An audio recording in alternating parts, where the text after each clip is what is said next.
at the center. My primary role, I'm the human trafficking social work case manager, and I'm also a forensic interviewer. And just to give you some context, I technically work at Children's Hospital in New Orleans, but I work in the child abuse program. We call those child abuse programs the New Orleans Children's Advocacy Center and the Audrey Hepburn CARE Center. They are two co-located programs that are part of Children's Hospital that serve child victims of abuse, maltreatment, as well as child witnesses to any crimes.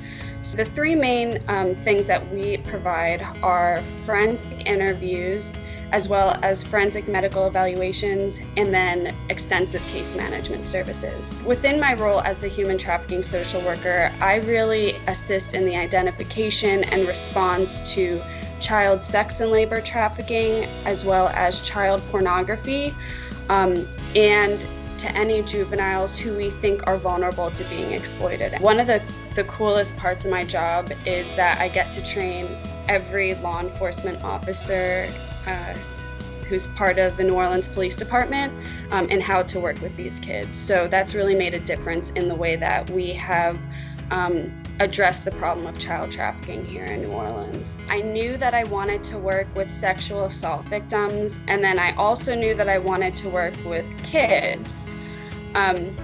So when this opportunity came about, it seemed like the absolute perfect antithesis of what I wanted to do with my life.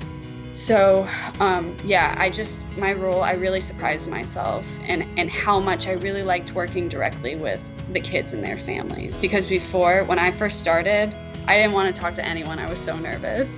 I was like, okay, like I can identify, but like I'm really nervous to talk to anyone. And then once I got the ground running, I really shocked myself.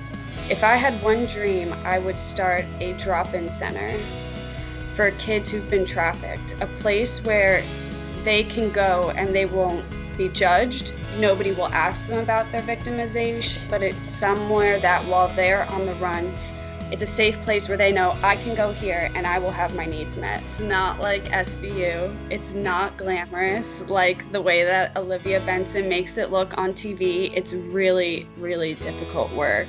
I attribute a lot of my academic success to the English department.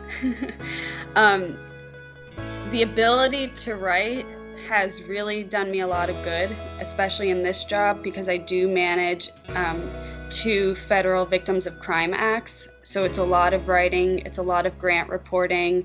So when I was at Oak Knoll, I was student body president my senior year.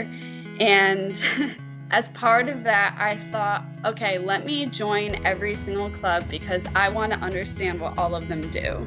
Okay, you don't need to do that. You don't need to do that. That's just not feasible. I did it and it was really difficult. But I think that kind of just talks about the culture at Oak Knoll, right? Like we all want to understand what each other's doing. We all want to be together. We have this culture of service. That has also really been a theme in my life. So I would just say, every experience at Oak Knoll, take it and enjoy it and learn from it because it's gonna stick with you for the rest of your life. I was also on the fencing team, and being able to have my Oak Knoll community, but then my smaller community within Oak Knoll, really benefited me, and it was a community that I felt very much a part of. Fencing is very random, so that was something that we all had in common, and I really loved fencing and being student body president and being involved in every activity that I was involved in. But definitely actions, not words. Take that and run with it for your entire life because it's gonna be a constant theme that comes up.